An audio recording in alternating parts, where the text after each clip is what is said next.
এই যে বন্ধুরা, ভালোবাসার সকল রকমের গল্প পেতে আমাদের বোম্বে ডায়েরি চ্যানেলটি সাবস্ক্রাইব করে পাশে থাকা বেল আইকনটি বাজিয়ে দিন না প্লিজ। নূপুর প্লিজ এমন করিস না, তুই না আমার প্রাণের বান্ধবী, তুই আমার সাথে এমন করতে পারবি?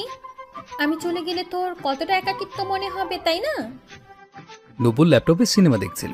সে মুখ বানিয়ে আর চোখে তাকায় সামিরার দিকে, তারপর জোরপূর্বক হেসে বলে, তোর এই পাহাড়ের উপর ছাইরা আসতেছে না, বিয়া কইরা তো শ্বশুর বাড়িতেই যাবি, আর কচুর একাকিত্বর কথা কও। এই পুরো রুমে আমার রাজত্ব হইব। শালি, তুই বান্ধবী নামে কলঙ্ক। 2 দিন ধইরা আগে পিছে ঘুরতেছি, তোর আর তুই ঢং করিস। আল্লাহ জানে ছেলে দেখতে কেমন হবে, পার্সোনালিটি কেমন হবে। তুই জানিস আমার এখন বিয়ে করার ইচ্ছে মোটেও নেই। আমার ইচ্ছে ছিল আগে চাকরি করব তারপর বিয়ে। তাও তুই এমন করতেছিস। তুই কি আসলে আমার বান্ধবী না আমার দুশ্মন? সামিরা আবেগপ্রবণ হয়ে কথাগুলো বলতে বলতে দরজা খুলে বাইরের দিকে যেতে নিল। সে বুঝছিল এখন তো নূপুর তাকে থামাবে, কিন্তু নূপুর কোনো পাত্তাই দিল না। সে উল্টো সিনেমা দেখে হাসতে ব্যস্ত। সামিরা রাগে এসে নূপুরের ল্যাপটপটা বন্ধ করে বলল, শালি, আমার জীবনটা ছারখার হয়ে যাইতেছে আর তুই সিনেমা দেখতে ব্যস্ত? দেখ, কাহিনী করলে তোর খবর আছে। আমার আর ফিল্মের মাঝে আইবি না। তুই 3 ইডিয়ট দেখে কি করবি? তুই নিজেই তো এক ইডিয়ট।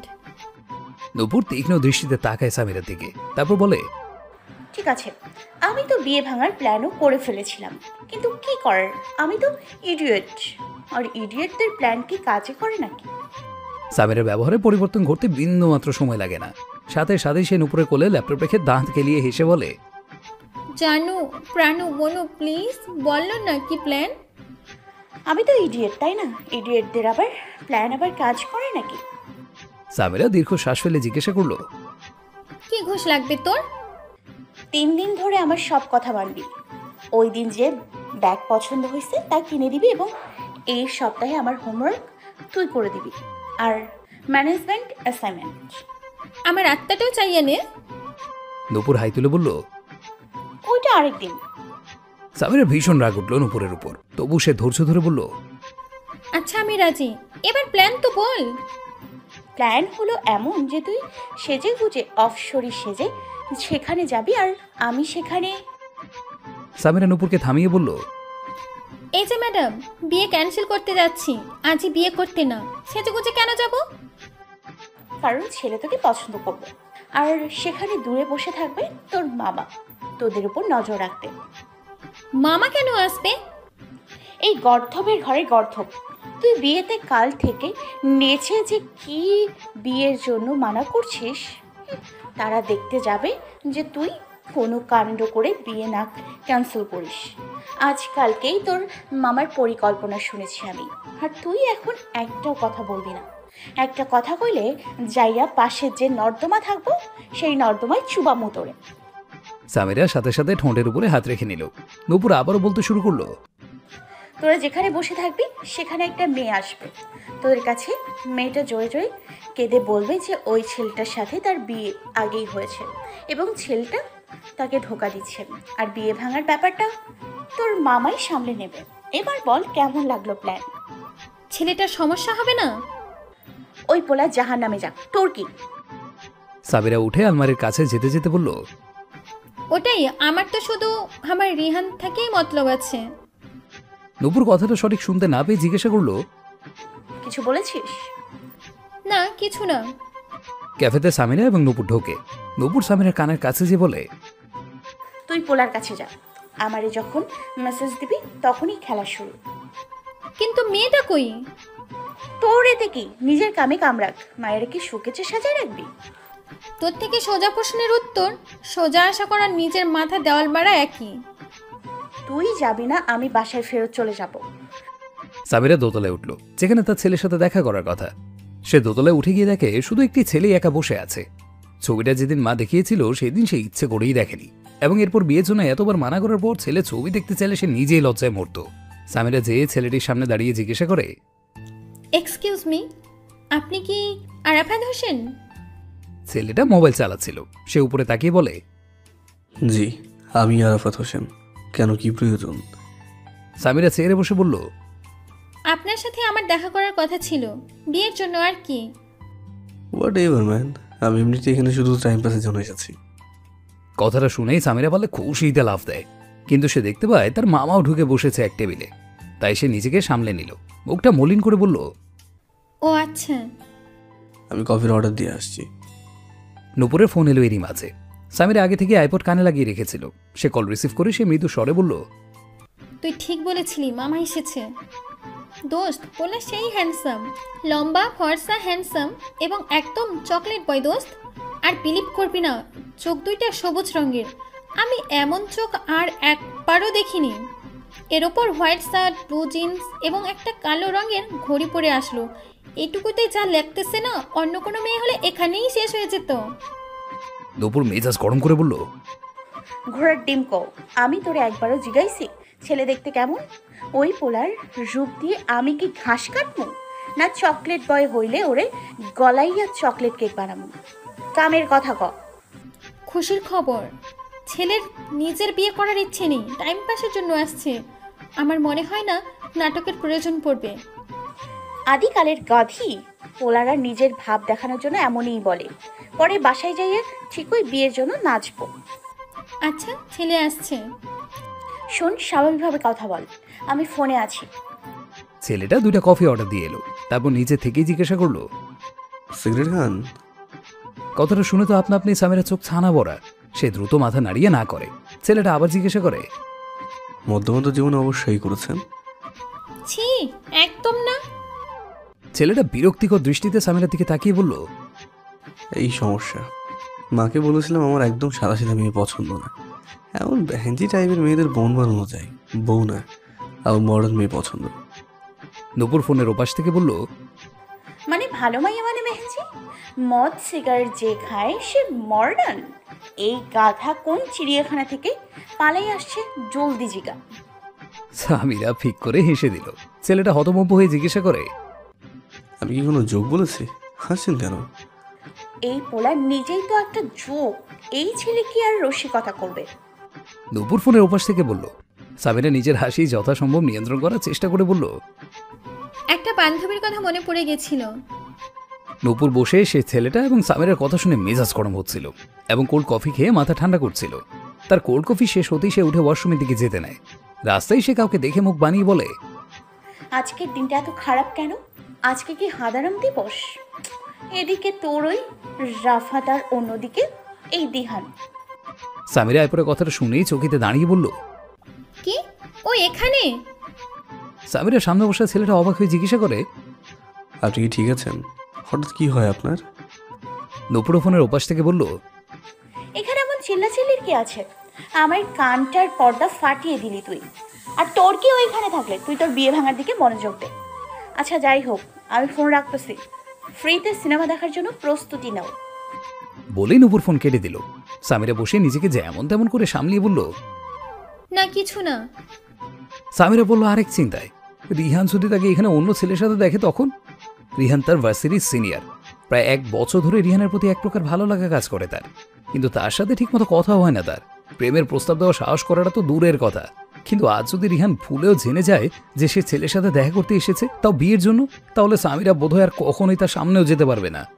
একদিকে কুমির, অন্যদিকে বাঘ, আর 2 দিকে বাঁশ। আল্লাহ জানে এখন কি হবে। ছেলেটা ফোন আসায় সে সামিরাকে বলে একটু সাইডে যেয়ে ফোন তুলে বলে, ব্রো, তুই আমাকে কই ফাঁসিয়ে দিলি? তোর জন্য আমার মেয়েটার সাথে কত বাজেভাবে কথা বলতে হচ্ছে। ভাই প্লিজ সামলে নে একটু। তুই তো জানিস আমি নার্ভাসনেসে কোনো একটা ভুল কাজ করে ফেলবো। আর আমি একটা অন্য মেয়েকে পছন্দ করি।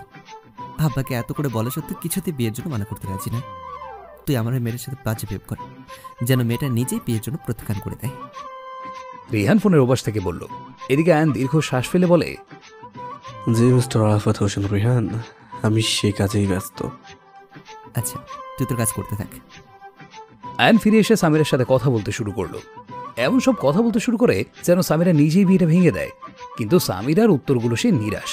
মনে হচ্ছে না মেয়েটা নিজ থেকে বিয়ে ভাঙবে। রিহানকে এই ভাঙে একটা মেসেজ দিল সে। নূপুর শাড়ি পরে ওয়াশরুম থেকে বের হয়েই ঘোমটা দিল যেন তার মুখটা না দেখা যায়। তারপর সে গেল দোতলায়। সেখানে যেই দেখে সামিরা বসে আছে একটা ছেলের সাথে।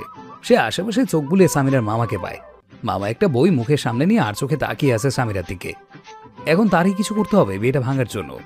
নূপুর সামিরার টেবিলের সামনে যেয়ে সোজা আয়নের কলার ধরে তাকে জিজ্ঞাসা করে, আপনি আরে ঘরে রাখা বাইরে অন্য মাইয়ার লগে ফুটানি মারেন? এক্সকিউজ মি, কে আপনি? নূপুর হঠাৎ করে জোরে কাঁদতে শুরু করলো। হায় খোদা, আনে এই মাইয়ার লাইগা আন্নের বউরে ভুলে গেছেন। এই দিনটার লাইগা আর বাপে আন্নের লগে বিয়া বসছিল। বাহ আমার জানটুস, এখন মনে হয় আমার বিয়েটা ভেঙেই যাবে। সামিরা মনের ভেতর হাওয়া আরো খুশি হলো। আয়নের দিকে তাকিয়ে রাগান্বিত স্বরে বলল, মিস্টার আরাফাত হোসেন, আপনি এক্সপ্লেন করতে পারবেন মেয়েটাকে? আপনি বিবাহিত হলে এখানে বিয়ের জন্য এসেছেন কেন? আয়ান বিন্দু মাত্র আন্দাজ করতে পারছিল না যে কি হচ্ছে। এর উপর তার ভীষণ বিরক্তি ও লজ্জা লাগছে এমন বিশ্রী পরিস্থিতি দেখে। সবাই যেন ভিড় জমিয়েছে বিনা টিকিটে সিনেমা দেখার জন্য। পরক্ষণে সে ভাবলো যে মেয়েটাকে হয়তো রিহান পাঠিয়েছে বিয়ে ভাঙার জন্য। হ্যাঁ, তাই হবে। না হয় এক অচেনা মেয়ে এসে তাকে স্বামী দাবি করবে কেন? আয়ান উঠে দাঁড়িয়ে সামিরাকে বলল, সরি মিস সামিরা, আসলে আমি বিবাহিত, কিন্তু আমার আব্বা আমার বিয়ে মেনেই নিচ্ছে না, এক গ্রামের গরিব মেয়ে বলে জোর করে পাঠিয়ে দিল এখানে। নূপুর আর সামিরা দুইজনই থ। কি বলে এই ছেলে? ছেলেটা কি আসলে পাগল হয়ে গেল, নাকি আসলেই কোনো মেয়েকে বিয়ে করে বসে আছে? নূপুরের ফোনে ছেলেটার কথাগুলো মনে পড়ল। সে ভাবলো এমন ছেলেকে সহজে ছুট দেওয়া যাবে না। সে আরো উঁচু স্বরে বলতে শুরু করলো, আর আপনি আইয়া পড়লেন, আপনার আর লাইগা পরাণ পড়ে না? আই বুঝছি, আন্নের 2 বছরের পোলাটার লাইগাও মায়া দয়া নাই আপনার মনে হয়। হাই মোর কপাল। আয়ান নূপুরের পাশে যেয়ে দাঁড়িয়ে মৃদু কণ্ঠে বলে, দেখো, তামাশা করবে না, যে নাটক করেছো তা বিয়ে ভাঙার জন্য যথেষ্ট। নূপুর যেন আসমান থেকে পড়লো। লোকটা কিভাবে জানে সে নাটক করছে? মানে সেসব বুঝে তাদের সহায়তা করছে? এতে কার কি আসে যায়? নূপুর আরো জোরে বলতে শুরু করলো, কি আন্নের নতুন বিয়ার লাইগা আরে আর পোলারে ছাড়ি দিবেন? হাই খোদা, এই দিন দেখার আগে আমারে উঠায় লাও। ইতিমধ্যে জমা লোকেরা আয়নকে ধরে উল্টাপাল্টা বলতে শুরু করলো। সম্পূর্ণ ক্যাফের মানুষ যেন জমা হয়ে গেছে। সামিরা দেখে তার মামা চলে যাচ্ছে। তা দেখে সে নূপুরের হাত ধরে বলে, মামা চলে গেছে, কাজ শেষ, চল আমরাও সব সত্যি বলে যাই। প্রচুর সত্যি বলবো, এই পোলার অ্যাটিটিউড বের হোক, আমরা মাঝখানে ফুরুত করে পালাই যাই। নূপুর এবং সামিরা যেতে নিলেই আয়ন দেখে ফেলে। নূপুরের বাহু ধরে বলে, আচ্ছা ভাই থামেন, আমার কথা শুনুন। আমার মনে হয় কোনো ভুল বোঝাবুঝি হয়েছে। আমি আমার জানকে ছাড়ার কথা ভাবতেও পারি না। আয়ন নূপুরের বাহু ধরে এক টান দেয় এবং নূপুর আচমকা কাছে চলে আসে আয়নের। আয়ান আলতো করে নূপুরের কোমরে হাত রাখতে নূপুর লাফিয়ে ওঠে। সে আয়নের হাত সরিয়ে বলে, কি ফাজলামি হচ্ছে? আয়ান আরো শক্ত করে নূপুরকে ধরে। তার মুখ থেকে ঘুমটা সরিয়ে বলে, বউ, এমন তো না আমি তোমাকে প্রথমবার স্পর্শ করছি, তাই না? রিহান দোতলা থেকে এত আওয়াজ শুনে উপরে এসে দেখে সেখানে এক জায়গায় ভিড় জমা। সে ভিড়ের স্থানে যেয়ে দেখে আয়ন একটি মেয়ের সাথে দাঁড়িয়ে আছে। মেয়েটিকে সে ভালো মতোই চেনে। তার নাম নূপুর, সাংঘাতিক এক মেয়ে। সে মাথায় ঘোরাতেই দেখতে পায় সামিরাকে। কিন্তু দুইজন এখানে কি করছে এবং আয়নের সাথে কেন? নূপুর ধাক্কা দিয়ে আয়নকে সরিয়ে বলল, শালা লুচ্চা, আর একবার ছুলে হাত কেটে অন্য হাতে দিয়ে দিব। কেন জান, তুমি না আমার বউ হও? বউ? কোন কালের বউ? আমি শুধু বিয়েটা ভাঙার জন্য এত কিছু করছি। আয়ান বাঁকা হাসি দিয়ে তার 2 পকেটে হাত রেখে একটু ঝুঁকে দাঁড়ায়। নূপুরের মুখোমুখি হয়ে বলে, এইভাবে বিয়ে ভাঙে কি করে? এমন তো না যে আমাকে দেখে তুমি প্রেমে পড়ে গেছো এবং আমার অ্যাটেনশনের জন্য এত কাহিনী করলে। নিজের চেহারাটা গিয়ে আয়নায় দেখে আয়, তোর থেকে বান্দর বেশি কিউট। আয়ান থতমত খেয়ে গেল নূপুরের কথা শুনে। সে সোজা হয়ে দাঁড়িয়ে রগে কটমট করে বলল, কি বললে তুমি? নিজেকে দেখেছো? ডাইনিদের কথার ভঙ্গিও তোমার থেকে বেটার হবে, আই থিঙ্ক। হ্যাঁ, ডাইনিদের সাথে তো বট গাছে বসে লুডু খেলছোস প্রতিদিন, তাই ভালো মতো জানোস। একদম হিট জুটিও হবে ডাইনি অ্যান্ড শাকচুন্নিকা লাভ স্টোরি। রিহান এসে আয়নের পাশে দাঁড়িয়ে বলল, কি করছিস তুই? আমি করেছি? দেখছি সে মেয়ে কত বেয়াদব, আল্লাহ জানে কোন পাগলখানা থেকে এসছে। এর মধ্যে একটা ওয়েটার বলল, স্যার, আমিও ওইটা ভেবেছিলাম একটু আগে। ম্যাডামকে কফি দিতে গিয়ে দেখলাম একা একা হাঁটছে, আবার কথাও বলছে। আবার দেখি ওয়াশরুমে যায় জামা পরে আর বের হয়ে আসে শাড়ি পরে। আমিও ভেবেছিলাম এইভাবে একা একা হাঁটছে কেন? পাগলখানা থেকে আবার পালিয়ে আসা পাগল না তো? ভয় পেয়েছিলাম শুধু। নূপুর তীক্ষ্ণ দৃষ্টিতে ওয়েটারের দিকে তাকাতে ওয়েটারটা এক দৌড়ে পালালো। নূপুর আবার আয়নের দিকে তাকাতে আয়ন বলে, ওয়াও, সবার ধারণা তোমার জন্য এরকম, তার মানে আমি ভুল না। নূপুর তার 2 কোমরে হাত রেখে বলল, ফাজলামি মার্কা কথা বলবি না, না হলে একেবারে তোর ভুতুম প্যাচার মতো চোখ দুটো খুলে লুডু খেলবো। এইসব কোন ধরনের এলিয়েন মার্কা ভাষা? এসব নুপুর মার্কা ভাষা এলিয়েনদের শিখতে হলেও আমার ক্লাসে ভর্তি হতে হবে। তোমাকে কেউ বলেনি যে তুমি একটা পাগল? হ্যাঁ, সামিরা রিহানকে দেখে এতক্ষণ কিছু বলতেই পারল না। সে এখানে কি করছে? না, তার এখান থেকে যেতেই হবে। সামিরা নুপুরের হাত ধরে আয়নার দিকে তাকিয়ে বলল, আই এম এক্সট্রিমলি সরি। আসলে ও আমার বান্ধবী। বিয়েটা ক্যান্সেল করার জন্য আমরা একটু নাটক করেছিলাম। আমার মামা নজর রাখতে এসেছিল যেন বিয়েটা না ভেঙে যায়। মামা এসব দেখে চলে গেছে, এখন আমরাও যাই। নূপুর চল তো। সামিরা নুপুরের হাত ধরে টেনে বাইরের দিকে নিয়ে যেতেই নুপুর শান্ত গলায় বলল, দাঁড়া শামু, একটুখানি দাঁড়া, আমি আসছি। নুপুর আবারও আয়ন এবং রিহানের সামনে যেতে আয়ন আবার রাগান্বিত স্বরে বলল, আবার কি চাই? নুপুর মিষ্টি করে একটা হাসি দিয়ে কাছামাছু হয়ে বলল, আসলে একটা জিনিস বলা বাকি ছিল, এভাবে না বলে গেলে আমার পেট ব্যথা করবে। নুপুরের এমন পরিবর্তন দেখে আয়ন প্রথমে অবাক হলেও পরক্ষণে ভাবলো সে তার ভুল বুঝতে পেরে সরি বলবে, তাই সে নাক উঁচু করে বলল, বলতে পারো। আমি বলতে চাইছিলাম যে এবার সে উঁচু স্বরে বলল, তুই একটা ছাগল। মুহূর্তে আবার আয়নের মাথায় রক চড়ে গেল। সে দতে দত চেপে বলল, তুমি একটা। আর কিছু বলার আগেই নুপুর টেবিল থেকে কোল্ড কফিটা নিয়ে আয়নার মুখের উপরে ছুঁড়ে মারল। সবাই হতবাক। কি হলো তা বোঝার আগেই নুপুর এক দৌড় দেয়। সাবিরা ভেবাচেকে খেয়ে দাঁড়িয়েই ছিল। নুপুর তার হাত ধরে তাকেও টান দিয়ে নিয়ে গেল। রিহান আশেপাশে সবাইকে যেতে বলে আয়নের কাছে ফেরত এসে জিজ্ঞাসা করে, ভাই তুই ঠিক আছিস? আয়ন জোরে টেবিলে খুশি মেরে দাঁতে দাঁত চেপে বলে, ওই মেয়ে নিজে একটা পাগল। How can she call me ছাগল? রিহান তার কপালে হাত রেখে বলে, ভাই তুই এত বছর বিদেশ থেকে কি করছিস? এমন বাংলিশ কথা করতে শিখেছিস তুই? ওরা তোর এই ইংরেজি শুনে নি বেশি, শুনলে আর ইজ্জত থাকতো না। আবার একটু স্বাভাবিক হয়ে বলে, বিয়েটা ক্যান্সেল হয়েছে আলহামদুলিল্লাহ। এই মেয়ে তো আমার জীবনটা টসমাস করে দিত। আর বড় আপা কি করে নপুরের সঙ্গে বিয়ে ঠিক করলো? মেয়েটা একটা আস্ত পম্প, কখন পড়ে যায় কেউ বলতে পারে না।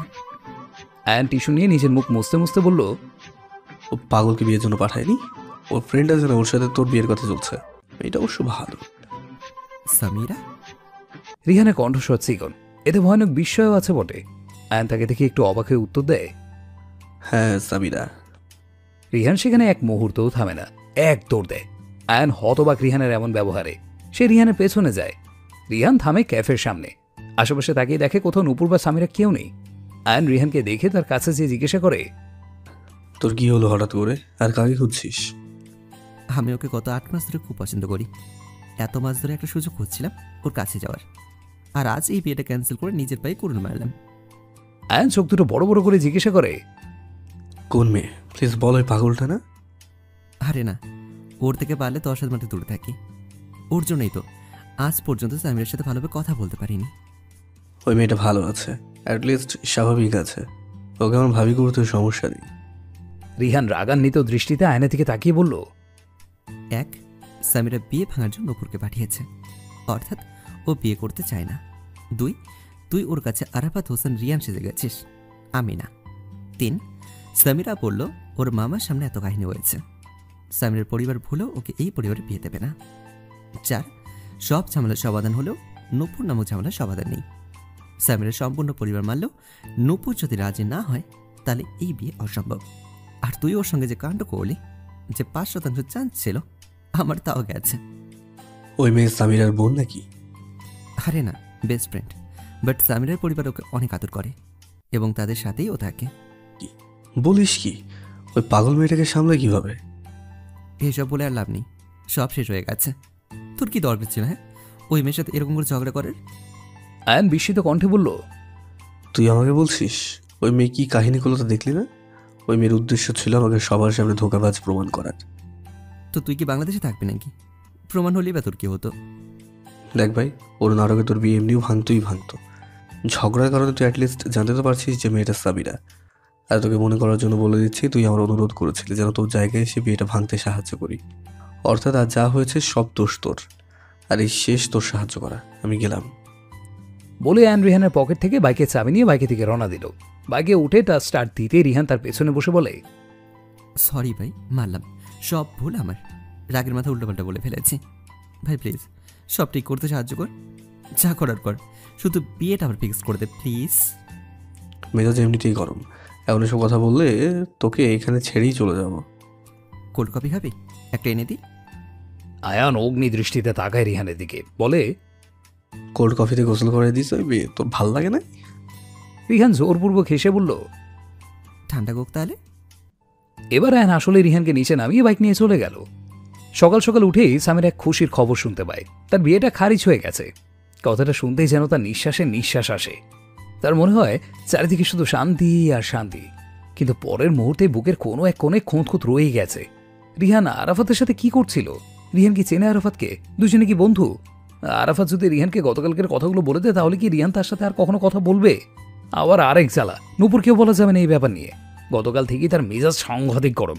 সাপের সামনে গিয়ে নাগিন ডান্স দিয়ে নিজের উপরে বিপদ আনার মতো বোকা সামিরা না।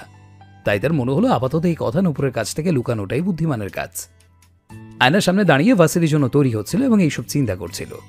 এর মধ্যেই সে নূপুরের কণ্ঠ শুনতে পায়। নূপুর বাইরে থেকে চিৎকার চেঁচামেচি শুরু করছিল যেন সামিরা জলদি যায়। সামিরা দীর্ঘ শ্বাস ফেলে তার ব্যাগ নিয়ে রওনা হলো। সে ভালো মতোই জানে যতক্ষণ না পর্যন্ত সে যাবে ততক্ষণ পর্যন্ত নূপুরের ডাক বন্ধ হবে না। ভার্সিটিতে প্রথম ক্লাস শুরু হতে না হতেই নূপুর ঘুমের দেশে তলিয়ে গেল।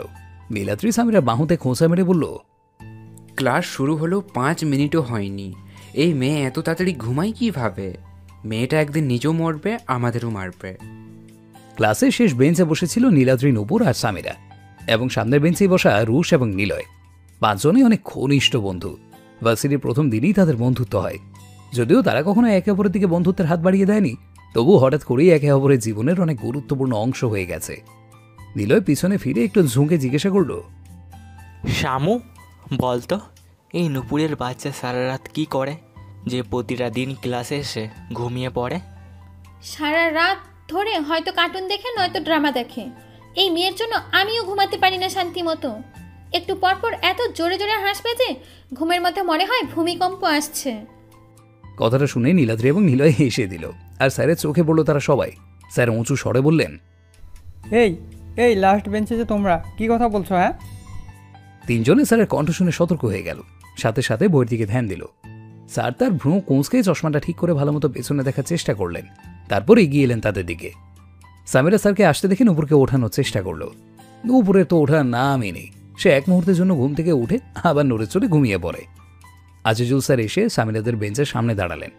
তীক্ষ্ণ দৃষ্টিতে নূপুরের দিকে তাকিয়ে সামিরাকে ইশারায় বলল তাকে ওঠাতে। সামিরা এবার জোরে তাকে ধাক্কা দিতেই নূপুর ঘুম ঘুম চোখে বিরক্ত হয়ে বলল, কি সমস্যা তোর? ঘুমাইতেছিস, ভাল লাগে না? তখনই আজিজুল স্যার বললেন, এটা কি ঘুমানোর ক্লাস? আমি সবাইকে ঘুম পাড়াচ্ছি? নূপুরের হুঁশ ফিরে সে মাথা তুলে আজিজুল স্যারকে দেখতেই সাথে সাথে দাঁড়িয়ে যায়। জোরপূর্বক হেসে বলে, গুড মর্নিং স্যার। মর্নিং? তোমাকে দেখে তো মনে হচ্ছে গুড নাইট বলতে হবে। তো বেঞ্চে ঘুমাতে কষ্ট হচ্ছে না তোমার? বললে একটা বালিশ আর একটা বিছানা এনে দেবো? সাথে একটা কোল বালিশও স্যার। আমার আবার কোল বালিশ ছাড়া ঘুম হয় না। সাথে সাথে ক্লাসে কয়েকজন হেসে দিল। আজিজুল সাহেব এক বকা দিয়ে সবাইকে চুপ করিয়ে দিল। আবার নূপুরের দিকে তাকিয়ে জিজ্ঞাসা করলেন, ফাজলামি করছো তুমি? ছি ছি স্যার, আমাকে 1 বছর পরে এই শিখলেন আপনি? আমি আর ফাজলামি অসম্ভব। স্যার দীর্ঘ শ্বাস ফেলে বলল, আচ্ছা, আমি তোমাকে একটা প্রশ্ন জিজ্ঞেস করব। উত্তর দিতে পারলে তোমার এই বেয়াদবি মাফ করে দেবো, না হলে তোমার কপালে শাস্তি তো আছেই। বলো, ব্লু স্কাই ল কি? নীল আকাশে আয়ন। কিন্তু স্যার, নীল আকাশে কি আয়ন থাকতে পারে? আমি 2 মিনিট আগে পড়ালাম। তোমার ধ্যান কোথায় থাকে পড়ানোর সময়? স্যার, আমি এর উত্তর জানি না, কিন্তু আমি এটা জানি আপনার পরনটা এতটা রিল্যাক্সিং যে আমি না ঘুমিয়ে থাকতে পারি না। আপনার কণ্ঠ এতই মধুর যে না ঘুম এসে থাকতেই পারে না।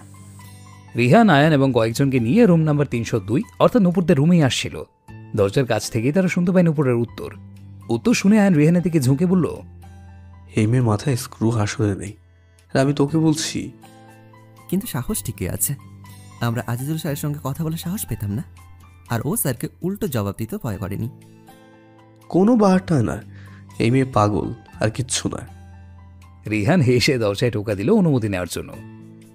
আসতে পারি স্যার? আজিজুল সাহেব রিহানদের দেখে আবার নূপুরের দিকে তাকিয়ে বলল, তোমার সাথে তো আমি পরে কথা বলছি। তোমার এই মাখনের যুগ গত বছর শেষ হয়ে গেছে, আর না।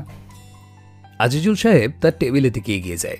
সামিরা মোটেও চাইতো না যে গতকালকের পর রিহানের সাথে তার দেখা হোক কয়েকদিনের মধ্যে, কিন্তু আজ সকাল সকালই তার সাথে দেখা। আর শুধু দেখা না, রিহান যখন ক্লাসের ভেতরে ঢুকছিল তখন শুধু তার দিকেই তাকিয়েছিল। ভীষণ মিশ্র অনুভূতি কাজ করছিল সামিরার বুকে। এক মুহূর্তের জন্য খুশি লাগছিল যে রিহান তার দিকে একটুখানি হলেও মনোযোগ দিয়েছে, অন্যদিকে ভয় লাগছিল যে গতকালকের এমন কাণ্ডের কারণে হয়তো সে রিহানের চোখে পড়েছে, যা মোটেও ভালো লক্ষণ নয়। রিহান আজিজুল স্যারের সামনে যেয়ে সালাম দিয়ে বলে, স্যার আপনি তো জানেন আমাদের বিদায় অনুষ্ঠান হবে, তাই আমরা চাইছি যেন আমাদের সব ডিপার্টমেন্ট থেকে কেউ একজন করে অংশগ্রহণ করে। নূপুরদের পাশের বেঞ্চের এক মেয়ে তাদের দিকে ঝুঁকে বলল, what the hell man, Riyan ভাইয়ার পাশে দাঁড়ানো ছেলেটা কে? এত হ্যান্ডসাম কেন? আমি তো এখানেই ফিট হয়ে যাব রে। নীলাদ্রিও তার সাথে তাল মিলিয়ে বলল, সিরিয়াসলি রে, দেখতে একদম কোনো রাজকুমারের মতো। আবার সে রুশকে খোঁচা মেরে বলল, দোস্ত, এই ছেলেকে দেখার পর ক্লাসের একটা মেয়েও তোকে পাতা দেব না।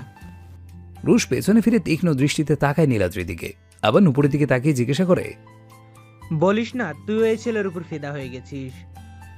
এই ছাগলের উপর ফিদা হওয়াটাকে আমি আমার চোখের নাম্বার না চেক করাই আনি। রুশ দীর্ঘশ্বাস ফেলে নীলাদ্রির দিকে তাকিয়ে বলল, আই ডোন্ট ইভেন কেয়ার, মেয়েগুলো আমাকে পাত্তা না দিলে আমি আরো বাঁচি। নীলয় কপালে হাত রেখে বলল, আমি এসব ডায়লগ মারতে পারি না। কে? কারণ তোরে কোনো মেয়ে পাত্তাই দেয় না। পিছনে সবাই একসাথে হেসে দিল। আজিজুল স্যার ধমকে সুরে বললেন, তোমরা আবার শুরু করলে? এই তোমরা 3 বেঞ্চ দাঁড়াও। সাথে সাথে সবাই উঠে দাঁড়ায়। আজিজুল স্যার আবার বলে, রিহান, তোমাদের নিশ্চয়ই ব্যাক স্টেজের অনেক কাজের লোক লাগবে, ওরা সবাই তোমার সাহায্য করবে, আর অনেক কাজ করাবা যেন ক্লাসের মাঝে খিক করে হাসার সাহস না পায়। নূপুর সাথে সাথে বলে উঠল, স্যার আপনি আমাদের মতো মাসুম বাচ্চাদের সাথে এমন করতে পারেন? আয়ান চোখ দুটো বড় বড় করে বলে উঠল, তুমি মাসুম বাচ্চা? তোমার কাণ্ড কারখানা তো শয়তানের নানির মতো। তোমার মতো এলিয়েন আমি সারা জীবনেও দেখিনি। ওই ছাগল, তোর সাথে আমি কথা বলছি, আর তুই আমার ভার্সিটিতে কি করিস? হ্যাঁ, রিহান উত্তর দিল, আয়ান আমার কাজিন, এবং যেহেতু ও ভালো গান পারে এবং আগে থিয়েটারের কাজে অংশগ্রহণ করেছে, সেহেতু আমি ওকে বলেছি আমাদের সাহায্য করতে, আর সে এই জন্য এখানে এসেছে। হেড স্যারের পারমিশন নেওয়া আছে। আজিজুল স্যার আবার বলল, নূপুর তুমি অতিরিক্ত করছো, ও আমাদের মেহমান হয়, আর এটা কোন ধরনের ব্যবহার? তোমার আর কোনো নালিশ যদি আমি পাই তাহলে তোমার জন্য ভার্সিটি থেকে যে নাম্বার যেত তাতে তুমি 0 পাবে, মাথায় রেখো। স্যার এটা ঠিক না। স্যার সেদিকে খেয়াল না করে সম্পূর্ণ ক্লাসকে বলল, আজ তোমাদের হাবিব স্যার আসেনি বলে সেকেন্ড পিরিয়ডের ক্লাস অফ থাকবে, কিন্তু কেউ এখান থেকে যেতে পারবে না। যেহেতু রিহানরা আছে, তোমরা অনুষ্ঠান নিয়ে আলোচনা করো। বলেই আজিজুল সাহেব চলে গেলেন। আয়ান রিহানকে ইশারা কিছু বলার পর রিহান দীর্ঘ শ্বাস ফেলে বলে, হয়তো অনেকেই আমাদের চেনেন না, তাই সর্বপ্রথম আমাদের পরিচয়টা দিয়ে নিই। আমি এক ছেলে রিহানকে বাধা দিয়ে বলল, ভাই, আপনাকে তো ভার্সিটির সবাই চেনে, আপনার পরিচয় দেওয়ার কি দরকার? তুমি চেনো বলে সবার চিনতে হবে এমন কিছু না, সবাই নাই চিনতে পারে, এটাই স্বাভাবিক। তো বলছিলাম যে নূপুর উঠে দাঁড়িয়ে বলল, আপনার নাম ঠিকানা জানতে কারোর এখানে ইন্টারেস্ট নেই, এই সবগুলো চল এখান থেকে। রিহান আয়নের দিকে ঝুঁকে বলল, এই মেয়ে আমার লাইফের শুরুটা হতে দেবে না। আয়ান তার চুলে হাত বুলিয়ে বলল, ওয়েন আয়ান ইজ দেয়ার, কেন তোর মনে আছে ফেয়ার? ভাই প্লিজ, তোর এই বাংলিশ আমাকে শোনাস না, কবে যে কান দিয়ে রক্ত বের হয়ে যাবে না আবার। প্লিজ যা করার কর, একটু সামনে রেখে যেন বুঝাইতে পারি, এই সময়টুকু করে দে আমাকে শুধু। রিহান অনুরোধের সুরে বলল। আয়ান কিছুই করল না। তখন নূপুর সামিরের হাত ধরে তাদের সামনে নিয়ে যাচ্ছিল। রিহান আবার বলল, ভাই তুই কিছু তো কর। আয়ান কিছুই বলল না। যখন নূপুর তার সামনে দিয়ে যাচ্ছিল তখন শুধু তার হাতে যে কোকের বোতল ছিল তা ঢেলে দিল নূপুরের উপরে। নূপুর কিছুক্ষণের জন্য বুঝতেই পারল না কি হলো তার সাথে। সাথে তার আশেপাশে সবাইও কেউ বুঝতেই পারল না এই অচেনা ছেলেটা হঠাৎ করে নূপুরের সাথে এমন কেন করলো। আয়ান পাশের হাই বেঞ্চে বসে বলে, আয়ান কারো ঋণ রাখে না ডার্লিং। কাল তুমি আমার ওপর কোল্ড কফি ঢেলেছিলে আর আজ আমি কোক। হিসাব বরাবর। হিসেব বরাবরের বাচ্চা। আর তোর একদিন কি আমার একদিন, তোকে খুন করে পাশে পুকুরের ফিক্কা মার দাঁড়াতই শুধু। নূপুর আয়নের দিকে এগোতে আয়ান সাথে সাথে লাফ দিয়ে নিচে নেমে যায়। এক দৌড়ে পেছনের দিকে চলে যায়। নূপুরও যায় তার পেছনে। কিছুক্ষণ এই কাণ্ডই চলতে থাকে। নূপুর যখন ক্লান্তিতে হাঁপিয়ে ওঠে তখন আয়ন বলে, বাস লঙ্কা পুঁতি, আপনার লঙ্কার ঝাল শেষ নাকি? আয়ান যেখানে দাঁড়িয়েছিল তার বেঞ্চে বসে। তার পকেট থেকে একটা চকলেট বের করে তার পাশে বসা মেয়েটাকে দিয়ে বলল, আপনার সৌন্দর্য দরবারে ছোট্ট এক উপহার। এমনিতেই সে ছিল সম্পূর্ণ ক্লাসের মধ্যমণি। এই কাণ্ডের পর যে বেশিরভাগ মেয়ের তার উপরে আরো ফিদা হয়ে গেছে তা সবার চেহারাতেই দেখা যাচ্ছে। নূপুর দূর থেকে উঁচু স্বরে বলল, দেখ ফাতেমা, খবরদার চকলেটটা নিবি না। ফাতেমা এক গালে হাত রেখে আয়নার দিকে তাকিয়ে রয়। তার ঠোঁটের কোণে বড় এক হাসি। ফাতেমা সে হাসি ঠোঁটের কোণে বজায় রেখেই বলে, চকলেট তো চকলেটই, চকলেট তোর কি করলো? আর চকলেট বয় বা তোর কি করলো? কি করলো মানে? আমাকে মাত্র যে কোকা কলায় শাওয়ার করালো তা তো চোখে পড়ে নেই। ফাতেমা যেন নূপুরের কথায় পাত্তাই দিল না। সে মুগ্ধ নয়নে আয়নার দিকে তাকিয়ে থেকে তার হাত থেকে চকলেটটা নিল। নূপুর রাগান্বিত স্বরে বলল, এরপর কোনো হেল্প লাগলে বলিস, জুতার বাড়ি দিয়া তোর হেল্প করবো, শালি মির্জাফর। আয়ন বিরক্তি নিঃশ্বাস ফেলে ফাতেমাকে জিজ্ঞাসা করে, এই মেয়ে কি সবসময় এমন আজগুবি কথা বলে, না গতকাল থেকে কোনো বিশেষ অনুষ্ঠান চালু হয়েছে? ও এমনই, প্রথম প্রথম আমাদেরও আজব লাগতো, কিন্তু অভ্যস্ত হয়ে গেছি। ওকে বাদ দিয়ে আপনি আমার সাথে কথা বললেন। যেহেতু সবার ধ্যান এই মুহূর্তে আয়ন এবং নূপুরের দিকে, সেই তো রিহান সুযোগ হাতছাড়া না করে সামিরার কাছে যেয়ে তার হাত ধরে সোজা তাকে বাইরে নিয়ে যায়। সামিরা চমকে উঠে গিয়ে হঠাৎ তার হাত ধরায়, আরও কোনো ছেলের হাত ধরায়। সে বুঝেছিল ছেলেটা নিলয় অথবা রুশ ছাড়া কেউ হবে না, কেননা তার ক্লাসে এই দুইজন ছাড়া আর কোনো ছেলের সাথেই কথা হয় না, এবং কেউ সাহস করে এসে কথাও বলে না তার সাথে। অবশ্য এরও এক কারণ রয়েছে। রুশ বা নিলয়কে আশা করেই মুখ তুলে তাকায় সামিরা, কিন্তু ছেলেকে দেখতেই তার হৃদয় স্পন্দন যেন থেমেছে এক মুহূর্তের জন্য। নিজের কাজটাই যেন ভুলে যায়। সে দেখে ছেলেটা রিহান। রিহান তার হাত ধরেছে। মুহূর্তটাকে ভীষণ অবিশ্বাস্য লাগছে সামিরার। রিহান তার হাত ধরে হাঁটতে শুরু করলো। সামিরাও গেল তার সাথে তাল মিলিয়ে। কোথায় যাচ্ছে, কেন যাচ্ছে, কাউকে না বলে তাকে নিয়ে যাচ্ছে কেন, এইসব প্রশ্ন তার করা উচিত ছিল, কিন্তু সে করল না। এই মুহূর্তে যেন সে ভাসছে কল্পনার জগতে। তার আশেপাশে সকল মানুষ, সকল শব্দ, সব কিছুই উধাও করতে চায় সে। সবকিছু বিলুপ্ত হওয়ার পর থাকবে শুধু সে আর রিহান। কেবল তারা দুজন। রিহান সামিরাকে নিয়ে বারান্দার শেষ মাথায় এলো। আসার সাথে সাথে সে সামিরার হাত ছেড়ে বলে, সরি, এভাবে তোমার হাতটা ধরে আনাটা উচিত হয়নি, কিন্তু একটু জরুরি কথা ছিল তাই আনতে হলো। সামিরার মনে হলো গতকালকে ঘটনা নিয়ে রিহান কথা বলতে চাচ্ছে। আরাফাত যেহেতু তার পরিচিত, সেই তো নিশ্চয়ই আরাফাত তাকে গতকালকে সব ঘটনা বলে দিয়েছে। আল্লাহ জানে রিহান কি ভাবছে তার ব্যাপারে। তার সাথেই যে এমন কেন হয়। রিহানের কিছু বলার পূর্বেই সামিরা বলল, দেখেন, আমি অনেক দুঃখিত। আমি জানি গতকাল একটু বেশি করে ফেলেছিলাম আরাফাতের সাথে। আসলে আমার ওনার সাথে বিয়ে করার ইচ্ছে ছিল না, তাই এমনটা করতে হলো। I am so sorry. আপনি চাইলে আমি আরাফাতের কাছে গিয়ে নিজে ক্ষমা চেয়ে আসতে পারি। আমি আরাফাত। তা ঠিক আছে, কিন্তু বলতে বলতে থেমে গেল সামিরা। সে সবে ধরতে পারে রিহানের কথাটা। বিস্মিত দৃষ্টিতে রিহানের দিকে তাকিয়ে জিজ্ঞাসা করে, কিন্তু এটা কিভাবে সম্ভব? গতকাল তো আপনি আসেননি। রিহান দীর্ঘ শ্বাস ফেলে বলল, সামিরা, আমার কথাটা একটু ভালো মতো শোনো। আমার সম্পূর্ণ নাম আরাফাত হোসেন রিহান। আমার বিয়ে তোমার সাথে ঠিক হয়েছিল। আর গতকাল যে তোমার সাথে দেখা করতে এসেছিল সে আমার চাচাতো ভাই আয়ান।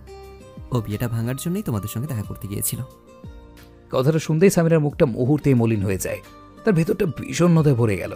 হঠাৎ করে অজানায় কান্না আসতে চায় তার। তবু সে নিজেকে সামলায়। জোরপূর্বক হেসে বলল, আর আপনি আপনার কাজিনকে পাঠিয়ে দেন বিয়ে ভাঙার জন্য? আপনি এই কথা নিজে আমাকে বললেও হতো। যাই হোক, বিয়ে তো ক্যান্সেল হয়ে গেছে। এখন আপনার আর চিন্তা নেই। নূপুর হয়তো আবার উল্টোপাল্টা কিছু করেছে। আমার যাওয়া উচিত। সামিরা যেতে নিলেই রিহান তার হাত ধরে নিয়ে বলে, আমার চিন্তা আছে। আমি এত চিন্তায় আছি যে গতকাল সারাটা রাত নির্ঘুম কেটেছে আমার। গতকাল থেকে যখন জেনেছি আমার সাথে বিয়ে ঠিক হওয়ার মেয়েটি তুমি ছিলে, তখন থেকে আমার জন্য দম বন্ধ হয়ে আসছিল। আমার নিজের প্রতি এতটা জেদ লাগছিল যে আমি নিজের বোকামির কারণেই সেই সুযোগটা হাতছাড়া করে ফেলেছি, যে সুযোগ না জানি আর কত মাস ধরে আমি খুঁজেছি। আচমকাই সামিরা তাকালো পেছনের দিকে। তার চোখ দূরে ভাসে কতগুলো প্রশ্ন। রিহান আবারও বলল, আমি কখনো ভাবিনি যে আমি এভাবেই কথা বলবো, কিন্তু এই পরিস্থিতিতে আর কিচ্ছু করার নেই। I like you Samira, in fact I love you. আমি জানি তুমি বিয়ে করতে চাও না এখন। তুমি চাইলে আমি তোমার জন্য অপেক্ষা করব। যতদিন, যত মাস বা যত বছর লাগুক না কেন, আমি তোমার জন্য অপেক্ষা করব, যদি তোমার অন্য কেউ পছন্দ না হয়। সামিরা চোখ দুটো ছানা বড়া। সে নিজের কানকে যেন বিশ্বাস করতে পারছে না। তার মাথায় কিছুই ঢুকছে না। সে রিহানকে প্রশ্ন করল, তাহলে আপনি বিয়ে ভাঙার জন্য আপনার ভাইকে পাঠালেন কেন? আমি তো জানতাম না যে মেয়েটা তুমি। বড় আব্বা এবং আব্বা জোর করেছিল বিয়েটা করার জন্য। মা জবি দিয়েছিল, কিন্তু যেতে চোটে তাও দেখিনি। সব তো আমার। আমি তোমাকে অনেক মাস ধরে পছন্দ করি সামিরা, তাই তোমাকে নিজের মনের কথা বলার আগে অন্য মেয়ের সাথে বিয়ের চিন্তা করাটা পেটিক লাগলো আমার। প্লিজ আমাকে একটা সুযোগ দিয়ে দেখো। সামিরা মাথা নিচু করে তার আঙুল দিয়ে খেলতে শুরু করলো। তার গাল দুটো গোলাপি হয়ে গেছে। সে আমতামতা করে বলল, আপনাকে আমি ভার্সিটির প্রথম দিন থেকেই পছন্দ করি রিহান। আমিও বিয়েটা ভাঙতে চাইছিলাম, কারণ আমি আপনাকে ছাড়া অন্য কারোর সাথে বিয়ে করার কথা চিন্তাও করতে পারছিলাম না। রিহান যেন আকাশ থেকে পড়লো। অবাক হয়ে জিজ্ঞাসা করলো, তাহলে তুমি কেন বলনি? আপনি বলেননি কেন? আপনি আমার সাথে একদিন কথাও বলতে আসেননি। আমার তো কারণ ছিল। তোমার বান্ধবী আমার কি অবস্থা করেছিল বলে গেছো, আর আমি তোমার সাথে কথা বলার অনেক চেষ্টা করেছি, কিন্তু তোমার বান্ধবীর জন্য পারিনি। আমার কারণ একটাই, নূপুর। তোমার? নূপুর? সামিরা দীর্ঘশ্বাস ফেলে বলল। পরক্ষণে তার মাথায় এলো আজ সকালের কথা। সাথে সাথে সে মুখের উপরে হাত রেখে বলল, আল্লাহ, এটা আমি কি করলাম? কি হয়েছে? গতকালের পর আমার পরিবার বিয়ে ক্যান্সেল করে ফেলেছে। মামা তো এটাও বলেছে, আর যার সাথে বিয়েটা দিক ভুলেও আপনার সাথে দেবে না। আজ সন্ধ্যায় আপনার পরিবারকে ফোন করে জানিয়েও দিয়েছে যে বিয়েটা হচ্ছে না। প্লিজ কিছু একটা করো। একটা উপায় আছে। কি? নূপুর। বলেই সামিরা তাদের ক্লাসরুমের দিকে দৌড় দিল। পেছনে গেল রিহানও। নূপুর দেখলো আয়ন ক্লাসে বসে বেশিরভাগ মেয়ের সাথেই কথা বলছে। সে তো ধরেই নিল ছেলেটা নিশ্চিত ছ্যাঁচড়া। আর এই মেয়েগুলো না তা দেখেও বুঝতে চাচ্ছে না। এর উপরে তাকে যে ছেলে একটু আগে কোকে গোসল করালো তার সাথে এমন মিষ্টিভাবে কথা বলছে। নূপুর বিড়বিড় করে বলল, দাঁড়া বেটা, বুঝাচ্ছি মজা। নূপুর এক বেঞ্চে বসে বলল, আচ্ছা, তোদের মধ্যে কে কে মদ্যপান করিস? ফাতেমার পাশে বসে মেয়েটা বিস্মিত কণ্ঠে বলল, এসব কি কথা বলছিস তুই নূপুর? আর সান্না বলল উনি আমাদের মেহমান, একজন মেহমান এসেছে আমাদের ভার্সিটিতে, আর তুই তার সামনে এসব? তোর মেহমানই গতকাল বলেছিল যে যারা সালোয়ার কামিজ পরে, মদ্যপান করে না, সিগারেট খায় না, তারা সবাই বেহেনজি। সো মিস্টার ছাগল, আপনি বেহেনজিদের মাঝে কি করছেন? তাই? আমার তো মনে নেই আমি এসব কথা কখনো বলেছি। তা আয়ন উঠে দাঁড়িয়ে নূপুরের কাছে এসে তার পাশে এক হাই বেঞ্চে হাত রেখে একটু ঝুঁকে নূপুরের মুখোমুখি হয়। তারপর জিজ্ঞাসা করে, আর আমি বললাম আপনি কিভাবে জানেন? ফাতেমা দূর থেকে জিজ্ঞাসা করে, তাই তো, তুই কিভাবে জানিস? চিনিস নাকি ওনাকে? নূপুর একগাল হেসে আয়নের দিকে তাকিয়ে জোরে তার পয়ে লাথি মারলো। সাথে সাথে আয়ন পিছিয়ে যেয়ে বলে, এই মেয়ে তুমি কি আসলে পাগল? নূপুরও উঠে দাঁড়ায়। একই হাসি ঠোঁটে কোণে রেখে বলে, পাগল না হলে ছাগলদের চিকিৎসা তো আর করা যায় না।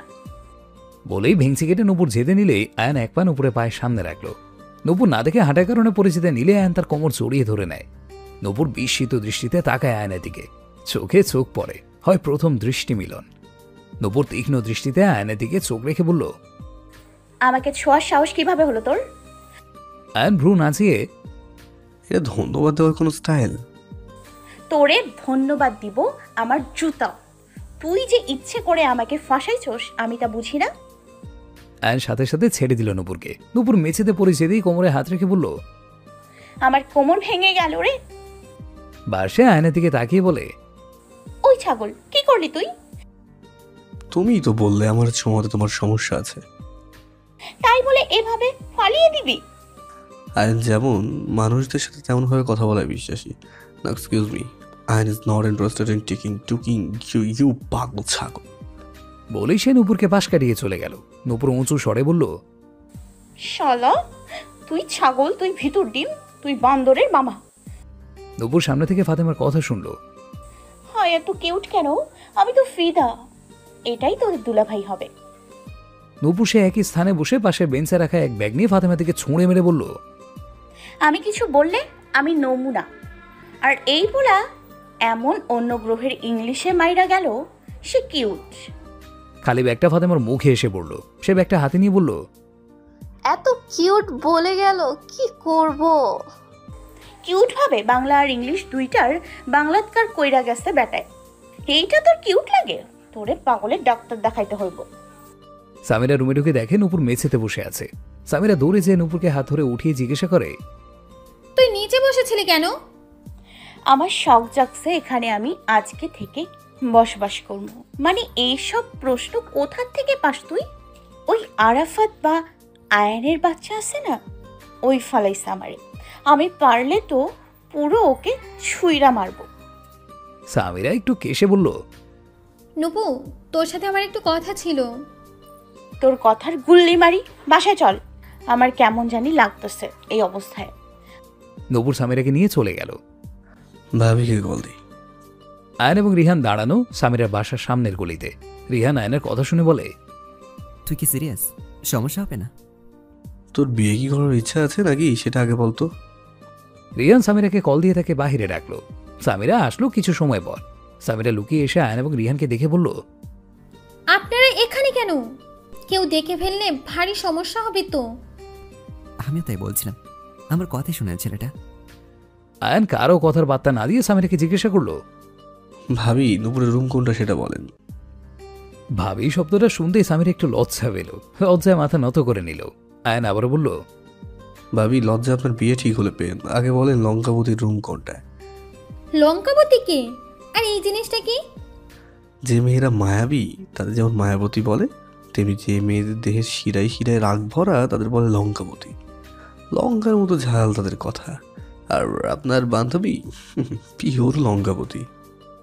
সামিরা একটু কেশে বলল, তা ভুল নয়, কিন্তু ভাইয়া ওর সামনে আপনি গেলে প্রথমে আপনাকে খুন করবে এবং এরপর আমার। ভাবি সে চিন্তা আপনি করেন না, আপনি শুধু আমাকে রুমটা দেখান, আপনাদের বিয়ে ব্যবস্থা আমি করছি। আপনারা দুইজন একসাথে থাকলে শুধু ঝগড়ার ব্যবস্থা হয় ভাইয়া। আর বাসায় কেউ যদি কেউ জানে আপনারা কেউ বাসায়, তাহলে অনেক সমস্যা হবে। ভাবি বিশ্বাস রাখেন, কোনো সমস্যা হবে না। রুম কোনটা এবং রুমে কি মিস লঙ্কাবতী একা আছে? হ্যাঁ, এখনও রুমে একা। ম্যাডামের বদ অভ্যাসের মধ্যে একটি হলো রাতে গোসল করা। সে গোসল আবার করতে গেছে অনেকক্ষণ হলো। রুম কোনটা? সামিরা হাতের ইশারায় 4 তলার একটা রুম দেখালো আয়নকে আর বলল, এটা আমার এবং নূপুরের রুম। ভাবি আপনি দারোয়ানকে কোনোভাবে একটু জায়গা থেকে সরান, বাকি সব আমি দেখে নেব। সামিরা আয়নের কথা মতো কাজ করলো। এরপর আয়ন ছাদে উঠে যায় সোজা। যেহেতু বারান্দায় গ্রিল নেই, সেই তো বারান্দা দিয়ে রুমে ঢোকাটা কষ্টকর নয় তেমন, শুধু এখানে লাফ দিতে হবে। বাই চান্স একটু এদিক ওদিক হলে আয়নের হাসপাতালে ভর্তি হতে হবে। অবশ্যই এটা তো আয়নের মোটেও ভয় লাগছে না। তার অ্যাডভেঞ্চার এমনিতেই পছন্দ। রিস্ক নেওয়াটা তার সবচেয়ে পছন্দের কাজ। যেখানে রিস্ক থাকবে সেখানে সে সবার আগে হাজির। এই জন্য 2-1 বার হাসপাতালে ভর্তি হতে হলেও তার শিক্ষা হয়নি আর। আয়ন ছাদের বর্ডারে উঠে এক লাফ দিল। তার নিচে যেহেতু নূপুরের রুম, সেই তো এত সমস্যা হয়নি তার। বারান্দা বর্ডার ধরে উঠে পড়ল। বারান্দার ভেতরে যেয়ে দেখে বারান্দাটা আসলে অনেক বড়, এক রুমের সমান। সম্পূর্ণ বারান্দায় ফুল এবং ফলের টবে ভর্তি। একপাশে 2টা ছোট দোলনাও আছে। এরপর সে গেল রুমের দিকে। বেখেয়ালিভাবে দরজা খুলতেই প্রথম তার দৃষ্টি যায় আয়নার সামনে দাঁড়ানো নূপুরের উপর। বিছানার পাশে দাঁড়িয়ে নূপুর তার চুলগুলো কাঁধের এক পাশে নিয়ে গুনগুন করে গান গাইছিল এবং তোয়ালে দিয়ে চুল মুছছিল। তার চোখ দুটো বন্ধ, তার ঠোঁটে ছিল মিষ্টি হাসি। তাকে যেন চিনতেই পারছিল না আয়ান। কোথায় সে ঝগড়াটে বিড়ালি মেয়ে আর কোথায় এই স্নিগ্ধ হাসির কন্যা। আয়ান কিছুক্ষণ উপরের দিকে তাকিয়ে থেকে নিচে লজ্জা পেল অকারণে। চোখ দুটো সাথে সাথে ফিরিয়ে নিয়ে নিজের চুলে হাত বুলিয়ে সামনে এগোয়। তারপর একটু কেশে বলে, এই যে মিস লঙ্কাবতী। নূপুর কণ্ঠ শুনে চমকে যায়। চকিতে চোখ দুটো খুলে সামনে আয়নকে দেখে সে থমকে যায়। নিজের চোখে বিশ্বাস করতে পারে না সে। এক হাত দিয়ে নিজের চোখ ঢোলে বলে, আমি কি ওই ছাগলকে কল্পনা করা শুরু করলাম? সিনেমা তো দেখায় প্রেমে পড়লে এমন মানুষকে সামনে দেখায় যারা থাকে না। আল্লাহ, আমি ওই ছাগলের প্রেমে পড়ি নাই তো? আরে না, এটা কেমনে সম্ভব? অসম্ভব, অসম্ভব। মুহূর্তে আয়নের ভুল ধারণা ভেঙে গেল। এই মেয়ে আর মিষ্টি, এই মেয়ে অশ্ব পাগল, এই ছাড়া আর কিচ্ছু না। এভাবে নিজের সাথেও এত বকবক করতে পারে মানুষ। আয়ন দীর্ঘ শ্বাস ফেলে বলল, আমি কল্পনা নই, বাস্তবী। নূপুর সাথে সাথে উঠে দাঁড়ায়। তার চোখে এখনো বিস্ময়। সে বিশ্বাস করতে পারছিল না যে তার সামনে আয়ন দাঁড়ানো। সে আয়নের হাতটা ধরে যখন দেখে সত্যি আয়ন তার সামনে দাঁড়ানো, তখনই সে এক চিৎকার দেয়। আয়ন নূপুরের মুখে হাত দিয়ে চেপে ধরে বলে, এই মেয়ে তুমি কি পাগল হয়ে গেছো? নূপুর কামড় দেয় আয়নের হাতে। সাথে সাথে আয়ন হাত সরিয়ে ছাড়তে শুরু করে। নূপুর বলে, তুই আমার রুমে আসার সাহস করলি কিভাবে? তুই এখানে আসলি কিভাবে? বলে নূপুর আবার আয়নকে মারতে নিলে আয়ন নূপুরের হাত ধরে নেয়। হাত মসৃয়ে নূপুরের পিঠের কাছে নিয়ে বলে, তুমি আগে আমার কথা শুনতে পারো না? তুই আমাকে ছোঁয়ার সাহস পেলি কিভাবে? আবারও নূপুর নড়াচড়া করতে শুরু করলো। নড়াচড়ার মধ্যেই বিছানায় নূপুরের পা রেখে নূপুর পড়ে যেতে নেয়। আয়ন তাকে ধরে রাখার কারণে সেও পড়ে যায় নূপুরের উপরে। আয়নের চোখে চোখ পড়ে। আবারও এক নতুন রূপ দেখতে পায় সে এই ঝগড়াটে মেয়েটার। কিছুটা শঙ্কিত, কিছুটা লজ্জিত, কিছুটা মনোহর। কিছু মুহূর্তের পূর্বে সেই ঝগড়াটা মেয়েটার থেকে সম্পূর্ণ ভিন্ন। এই কিছু মুহূর্তেই হঠাৎ করে আরো জানার ইচ্ছে জাগলো তার নূপুরকে। জানার ইচ্ছে জাগলো কোনটা আসল নূপুর, কিছু মুহূর্ত পূর্বের না এই মুহূর্তে। জানার ইচ্ছে জাগলো তার বিভিন্ন রূপের, অনুভব করার ইচ্ছে জাগলো তার নিঃশ্বাসে উষ্ণতার, তার মধুর ঘ্রাণে ভেসে যেতে ইচ্ছে হলো, আর তার মায়াভরা চোখে ভেসে যাওয়ার ইচ্ছে হলো। এমন মেয়ের প্রতিও তার কখনো আকর্ষণ অনুভব হবে তা আয়ন কখনো ভাবেনি। মেয়েটা ব্যবহারে লঙ্কাবতী হলো, তার চোখ দুটো মায়ায় ভরা। এটুকুতে কি মায়াবতী হতে পারে? দরজায় টোকা পড়ল, বাইরে থেকে একাধিক কণ্ঠ শোনা গেল। আয়ন দরজা থেকে এক পলক তাকিয়ে আবার নূপুরের দিকে তাকায়। নূপুর আবারও চিৎকার করতে নিলে আয়ন নূপুরের মুখের উপরে হাত রেখে একটু ঝুঁকে তার মুখটা নূপুরের কানের কাছে নিয়ে বলল, দেখো, আমি অকারণে আসিনি, তোমার বান্ধবীর জন্য এসেছি। তোমার বান্ধবীর খুশি চাইলে আমাকে একবার আমার কথা বলার সুযোগ দিও, বাকিটা তোমার ইচ্ছা। আয়ন উঠে গেল নূপুরের উপর থেকে, উঠে খাটের পাশে লুকিয়ে পড়ে। আয়ন নূপুরের উপর থেকে ওঠার পর নূপুর উঠে বসে, চোখ বন্ধ করে দীর্ঘ শ্বাস নেয় কতগুলো। দৌড়ে দরজার কাছে যেয়ে দরজা খুলে দেখে তার বন্ধুরা এবং সামিরার মা বাবা দাঁড়ানো।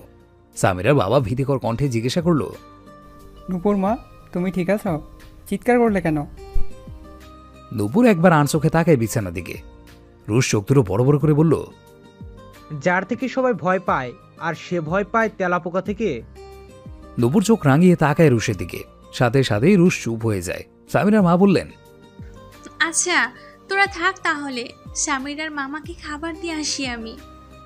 সামিরার বাবা মা চলে যাওয়ার পর রুশ, নিলয় এবং নীলাদ্রি রুমে ঢুকতে চায়, কিন্তু নূপুর কিছুতেই তাদের রুমে ঢুকতে দেবে না। রুশ জিজ্ঞাসা করলো, আরে তোর হঠাৎ কি হলো? এই তো ঠিক ছিলি, আর এখন আবার তোর রাগ উঠলো? দেখ এখনই এখান থেকে যা। যাব না, কি করবি তুই? রুম থেকে কিছু শব্দ এলো। বেডসাইড বাক্সের উপর থেকে একটা গ্লাস পড়ে গেল। রুশ এবং নীলাদ্রি রুমে ওকে দিতে নূপুর তাদের সামনে এসে দাঁড়ায়, দরজার খোলা অংশে এসে দাঁড়ায়। নীলয় জিজ্ঞাসা করে, কিসের শব্দ ছিল রে? বিলাই বিলাই, ছি। 4 তলায় বিড়াল আসবে? রুশ বলল, ওইসব বাদ দেয়, 4 তলায় বিড়ালটাও আসতে পারে। আমাদের নূপুর বিড়াল দেখি স্থির থাকবে, এটা সম্পূর্ণ অবিশ্বাস্য। একবার তেলাপোকা, আবার বিড়াল দেখি, ঢুকতে দে। তোদের সমস্যা কি? হ্যাঁ, মানা করেছি না? আর কেন মানা করছোস? কে আছে ভিতরে? নূপুর তীক্ষ্ণ দৃষ্টিতে রুশের দিকে তাকিয়ে বলল, আমার বয়ফ্রেন্ড। কোনো সমস্যা? তিনজনের সাথে সাথে স্থির হয়ে গেল। নূপুর ভাবলো তিনজনে এখন উল্টোপাল্টা কিছু তো ভাবলো না, না বুঝে তো বয়ফ্রেন্ড বলে দিল, তারা মানলে তো ভারী সমস্যা। রুশ, নীলাদ্রি এবং নিলয় কিছু সময় নূপুরের দিকে তাকিয়ে থেকে ফিক করে হেসে দিল। নিলয় বলল, তোর আর বয়ফ্রেন্ড? অসম্ভব, এটা হতেই পারে না। তোর বয়ফ্রেন্ড হলে 5 মিনিটও টিকবে না, হয়তো বেচারাটা ভয়ে নিজে পালাবে, না হলে তুই ওকে ভাগিয়ে দিবি। নীলাদ্রি বলল। নূপুর একটু কেশে বলল, তোদের মহান উক্তি শেষ হলে যা তো এখান থেকে। আমার মেজাজ খারাপ এমনিতেই, এর বেশি খারাপ হলে তোদের অবস্থা কি হবে তা ভালো মতো জানিস তো। নিলয় এবং নীলাদ্রিত কথাটা শোনার সাথে সাথেই পালালো। রুশ বলল, শোন, তুই একটু আরাম কর, আমরা আজকের মতো চলে যাচ্ছি, আর রহমান চাচাকে দিয়ে তোর জন্য আইসক্রিম পাঠাচ্ছি। রুশে যাওয়ার পর নূপুর দরজা বন্ধ করে পেছন ফিরে দেখে আয়ন বিছানার উপরে আরামে পায়ে পা তুলে বসে আছে। নূপুর রগে আয়নের দিকে যেয়ে 2 কোমরে হাত রেখে বলে, তোর সাহস দেখে আমি অবাক না হয়ে পারি না। এক তো আমার রুমে না বলে এসছিস, এর ওপর আরামে বিছানায় বসে আছে নবাবজাদা। মানে তোর মনে কি কোনো ডর ভয় নেই? আর তোমার মনে সম্মান বলতে কিছু নেই? আমি বয়সে তোমার বড়, তারপরে তুই তো আগে করছো। তো ভাই, তোমার সম্মানের জন্য তোমার মূর্তি বানায় চৌরাস্তায় লাগাবো? আগে বল, সামিরাকে নিয়ে কি বলছিলি? আর ভুলেও বলবি না যে তুই সামিরাকে পছন্দ করিস। 4 তলা থেকে ধাক্কা দিমু। আর যাও, যে মেয়ে তেলাপোকার বিড়াল থেকে ভয় পায় সে আবার আসে বড় বড় কথা বলতে। নূপুর আয়নের কলার ধরে তাকে উঠিয়ে দাঁড় করালো। রাগান্বিত স্বরে বলল, নূপুর কিছু দেখে ভয় পায় না, এই কথাটা মাথায় রাখবি। তাই? আয়ন নূপুরের দিকে ঝুঁকে আলতো করে এক হাত তার কোমরে রাখলো। সাথে সাথে কেঁপে উঠে নূপুর। আয়ন আবারও বলে, এখন তাহলে তোমার বাহাদুরি কোথায় গেল? নূপুর এক ঝটকায় আয়নের হাত তার কোমর থেকে সরিয়ে 1 পা পিছিয়ে গেল। পেছে দেয় আয়ন তার দিকে এগুলো। নূপুর আবারও পেছালো, আর আয়ন তার দিকে এগোতে থাকলো। পেছাতে পেছাতে যখন নূপুরের পিঠ দেয়ালে যেয়ে ঠেকলো, তখন আয়ন নূপুরের কাঁধের একপাশে হাত রেখে তার দিকে ঝুঁকে নরম গলায় বলল, কিছু মুহূর্ত আগে তুমিটা এবং এই তুমিটা অনেক পার্থক্য। নূপুরের দৃষ্টি মেঝের দিকে, ভয় তার হৃদয় ছটফট করছে। আজ প্রথম কোনো ছেলে তার এত কাছে, এতটা কাছে যে তার নিঃশ্বাসটা অনুভব করতে পারছে সে, তাও দ্বিতীয় দফা। কেমন আজব লাগছে তার, ভীষণ আজব। আয়ন তার আঙুল দিয়ে আলতো করে নুপুরের কপালে আসা চুলগুলো সরিয়ে বলল, তুমি দেখতেও অপরূপ সুন্দরী।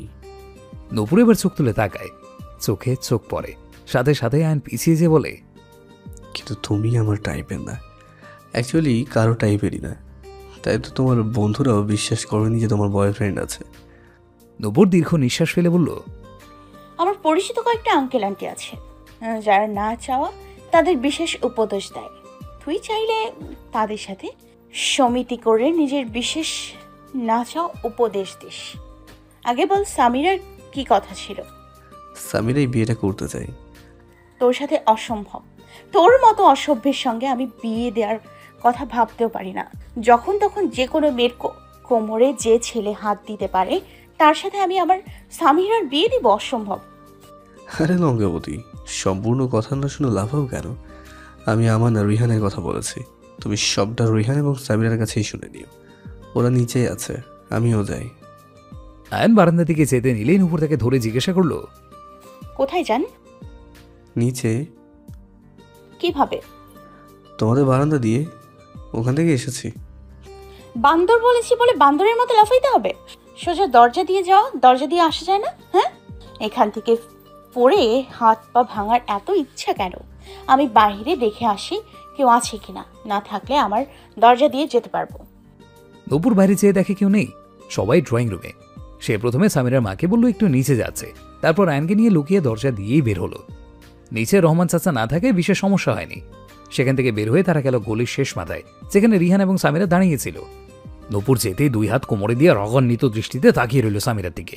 কঠিন গলায় জিজ্ঞাসা করে, এই গাধারাম যা বলছে তা কি সত্যি? তুই গাধারামের ভাই হাদারামকে পছন্দ করিস? আয়ন বিরক্তির দৃষ্টিতে তাকায় নুপুরের দিকে, বলে, মানে সিরিয়াসলি তুমি এসব কথা কই পাও? ও হ্যালো, আজকে সকালে তুই যে বাংলা ইংরেজিতে ইজ্জত রাখছস তা আমি দেখছি, কিন্তু এখন আমি তোর সাথে কথা বলতেছি না। শামু বল, সত্যি নাকি? আর সত্যি হলে তুই আমার থেকে লুকালি কিভাবে? গতকাল থেকে আজ পর্যন্ত কতগুলো ঘন্টা পার হলো তুই আমাকে বলিসনি যে তুই হাদরামকে পছন্দ করিস। রিহান একটু কেসে বলল, আমার নাম রিহান। ভাই, আমার নাম কি পানি খাবো? জোরে কথা বলছি না? হিয়ে মানে স্বামীরা আমাকে আরও আগে থেকে পছন্দ করে, আর আমিও ওকে অনেক আগের থেকেই পছন্দ করি। গতকাল একটা ছোট ভুলের কারণে বিরাট বড় ঝামেলা হয়ে যায়। নূপুর, তোমার কথা স্বামীরার ঘরের সবাই শুনে, প্লিজ। সম্পূর্ণ ঘটনাটা কি? রিহান নুপুরকে সবটা খুলে বলল। নুপুর সবকিছু শোনার পর সামিরার দিকে তাকিয়ে জিজ্ঞাসা করে, মানে তুই প্রায় 1 বছর ধরে ওনাকে পছন্দ করিস অথচ আমাকে বলিসনি? প্রচুর ফ্রেন্ডশিপ তোমার, সারাক্ষণ বেস্ট ফ্রেন্ড করতি, এই তোর ফ্রেন্ডশিপের নমুনা? সামিরা নুপুরের দুই হাত ধরে বলল, নুপু, কথা শোন আমার কিচ্ছু শোনা লাগবে না, তুই আমার সাথে চল, আর আপনারা দুজনও আসেন। নুপুর সামিরার হাত ধরে টেনে তার বাসা দিকে নিয়ে যেতে শুরু করলো। রাস্তায় অনেক কথা বলতে চেষ্টা করলো সামিরা, কোনো লাভ হলো না। নুপুর তাদের বাসার ভেতরে এসে দেখে পেছনে রিহান এবং আয়ান নেই। সে একটু এগিয়ে দরজার কাছে যেয়ে বলল, ভেতরে আসতে বলেছি না, কানে ঢোকে না কথা? রিহান আয়নের কানের কাছে যেয়ে বলল, নূপুর আবার সব কথা বলে দেব না তো বাসায়? স্যামিরার কোনো সমস্যা হবে না তো? আশাটাই ভুল হলো এখানে। আমিও বুঝতে পারছি না এই মেয়ের মাথায় কি চলে। ভেতরে যেই দেখি, চল। নুপুর সোজা সামিরার হাত ধরে ড্রয়িং রুমে নিয়ে গেল, যেখানে সামিরার মা, বাবা এবং মামা বসেছিল। যেই সে উঁচু স্বরে বলল, আঙ্কেল, আমি কী সব শুনছি? পেছন থেকে এলো আয়ন এবং রিহান। আয়নকে দেখিয়ে সামিরার মামা দাঁড়িয়ে সামিরার বাবাকে বলে, ভাই সাহেব, এই ছেলেটার কথাই বলছিলাম। নুপুর আবারও দুই কোমরে হাত দিয়ে রাগান্বিত স্বরে বলল, আপনি ওনাকে কিভাবে দেখেছেন? আরে গতকাল মামনি যেই ছেলেটাকে দেখা করতে গিয়েছিল না, তখন ছেলেটা বিয়ে করতে এসেছে, আবার বিয়ে করতে। তো মামা, আপনি এখানে কি করছিলেন? আন্টি তো আমাদের বলেনি যে আপনি আসবেন। না মানে ভাবলাম শামিমা বিয়ে ভাঙার জন্য চেষ্টা করছে, তাই আর কি। বাবা তার কথা শেষ করার পূর্বেই নুপুর সোফায় ঠোঁট উল্টে কাঁদতে শুরু করলো। সামিরার বাবা এবং মা তো দৌড়ে গেল নুপুরের কাছে। সামিরার বাবা নুপুরের পাশে বসে জিজ্ঞাসা করে, আমাদের মামনিটা কাঁদছে কেন? কে কি করেছে শুধু বলো, তার রেহাই নেই। তোমরা করেছ? আমরা? হ্যাঁ তোমরা। তোমাদের আমার উপর বিশ্বাস নেই, তাই মামাকে পেছনে পাঠিয়েছ। আমি তো আসলাম এই জিজ্ঞেস করতে যে সামিরার ছেলেটা পছন্দ জানা সত্ত্বেও সে বিয়ের জন্য মানা করেছে কেন? এখন দেখি কাহিনী উল্টো। তোমাদের তো আমার উপর বিশ্বাস নেই, তাই আমি সামিরাকে যার তার হাতে তুলে দিব না। না রে মা, এভাবে কাঁদে না। কে বললো? তোর উপর আমাদের নিজের থেকেও বেশি বিশ্বাস আছে। তাহলে তুমি মামাকে ঠকালে কেন? আয়ান রিহানের কাছে যেয়ে বলল, মেয়েটা দেখি সেই ড্রামাবাজ। আমাদের সাহায্য করছে, এই আমাদের জন্য অনেক। এখন সব ঠিক করতে পারলেই হলো। সরি মামনি, এই তো কান ধরছি। সামিরার বাবা কান ধরে বলল। নূপুর মামার দিকে তাকিয়ে বলল, আর মামা আপনি সম্পূর্ণ না দেখে এখানে অর্ধেক খাবার এসে দিলে তো হবে না। এই শাড়িতে মেয়েটা আমি ছিলাম। আপনি চাইলে গিয়ে ক্যাফেতে জিজ্ঞেস করতে পারেন। তুমি তুমি থাকবে কেন? কারণ আমি দেখতে চাইতাম যে ছেলেদের চরিত্র আসলে কেমন। যা অনেক বাজে। আমি দূর থেকে ভালো মতো না শুনতে পেলেও সিক্রেট গ্যাঁজা এসব কথাই বলছিল, সাথে বিয়ের কথাও মেনে গিয়েছে। আর মেয়েটা মনে হয় তোমার গায়ে হাতও দিয়েছিল। সে উঠতে নিলেই নূপুর আবার তার হাত ধরে বসিয়ে বলল, আবার পুরো কথা না শুনে উঠলেন। আর রাফাত হোসেন রিহান ওনার পাশের জন। মামা যাকে দেখে সে ওনার কাজিন আয়ান। এই ছেলে অসভ্য, সিগারেটখোর, মদখোর, যাই হোক না কেন, এতে আমাদের কিচ্ছু যায় আসে না। এতেই হতে পারে। আয়ান রিহানকে বলল, এই মেয়ে আমাকে কিভাবে? যাই হোক ভাই, তোর কি? হ্যাঁ, কিন্তু কান্না নাটকটা অস্থির করছে। সবাই এক মুহূর্তে গলে গেছে। সামিরা তাদের সামনে দাঁড়িয়েছিল। সে মন খারাপ করে বলল, ও আসলে কাঁদছে। আমার উপর কষ্ট এবং রাগ দুটোই আছে ওর, আর দুটোই মনে ধরে রাখতে পারে না, কেঁদেই দেয়। কান্না করার সময় ওকে কিউট লাগে। আয়ান উপরের দিকে তাকিয়ে মুচকি হেসে বলল। রিহান এবং সামিরার সাথে সাথেই তার দিকে ফিরে তাকায় বিস্মিত দৃষ্টিতে। আয়ান একটু কেসে বলল, এভাবে দেখানোর কি আছে? বললাম আর কি, সারাক্ষণ ঝগড়ার মোড়ে থাকে, তাই এখন নেই বলে ভালো লাগছে। নূপুর আবারও বলল, রিহান ভাই আমাদের ইউনিভার্সিটিতে পড়ে, সে ভালোই আছে। কখনো তাকে সিগারেট ধরতেও দেখিনি, আর অন্য মেয়েদের সাথে খারাপ ব্যবহার করতেও দেখিনি। উল্টো অনেকের সাহায্য করেছে। আমার রিহান ভাইয়াকে সামিরার জন্য পছন্দ হয়েছে, এমনকি তারা একে অপরকে গতকাল পছন্দ করেছে। সামিরার মা সামিরার দিকে তাকিয়ে জিজ্ঞাসা করে, এটা সত্যি? সামিরা লজ্জায় মাথা নামিয়ে নেয়, তারপর মাথা নাড়িয়ে সম্মতি দেয়। সামিরার মামা আবারও জিজ্ঞাসা করে, কিন্তু আপনার মানে রিয়ান ভাই আপনার সাজে এলো কেন? নূপুর বিরক্ত হয়ে বলল, তাতে আপনার কি মামা? রিহান ভাই দেখতে চাইলো যে তার জীবন সাথে তাকে ভুল পথে যেতে মানা করে কিনা। সে এত খারাপ না যে খারাপ খারাপ কথা বলবে, তাই খারাপ ভাইকে পাঠাইছে কথা বলার জন্য। হয়েছে, আর কোনো কথা লাগবে না। নূপুরের যদি রিহানকে সামিরার জন্য ভালো মনে হয় তাহলে বিয়েটা হবে। আর রিহানের পরিবার অনেক ভালো, সামিরা সুখে থাকবে। আমি বিয়ের জন্য হ্যাঁ বলে দিই। না আঙ্কেল, আগে আমি কিছুদিন দেখতে চাই। আমি ভালো মতো দেখব যে রিহান ভাই সামিরার জন্য পারফেক্ট কিনা। আপনি সময় চান কিছুদিনের। যা তোর ভালো মনে হয় মামুনি, কিন্তু কান্না বন্ধ কর।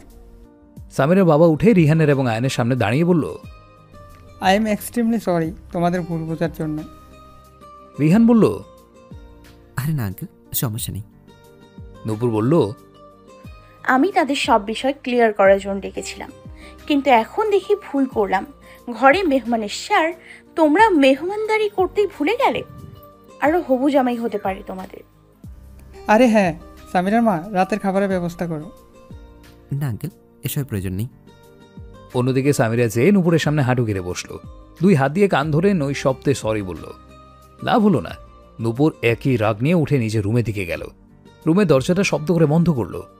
ঠিক তখনই সামিরা বুঝে গেল নূপুরকে মানাতে তার চান বের হয়ে যাবে। এক সপ্তাহ পর আজ ক্লাসে নতুন শিক্ষক আসার কথা।